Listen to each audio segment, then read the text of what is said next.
May mga naririnig ako na kapag kaya mo daw kumain mag-isa sa labas o kaya gumala mag-isa, ang lungkot daw or kaya naman minsan ang weird.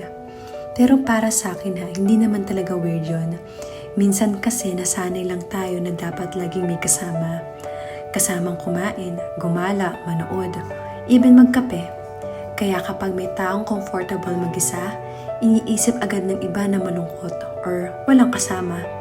Pero ang totoo, may level of peace at maturity sa taong kayang i-enjoy ang sariling company. Hindi lahat ng mag-isa ay lonely. Minsan, mas tahimik lang ang isip nila kapag walang ingay. Minsan, gusto lang nilang huminga ng walang kailangang i-please o sabayan. At minsan, doon nila mas nakikilala ang sarili nila. Actually, ang hirap kaya maging genuinely comfortable mag-isa. Kasi doon lumalabas kung okay ka ba talaga sa sarili mo kahit walang distractions. Kaya if kaya mo mag-isa, kumain mag-isa, gumala mag-isa, mag-enjoy mag-isa, hindi yan weird. It can also mean independent ka, secured ka sa sarili mo, at hindi mo kailangan ng constant validation para maging masaya.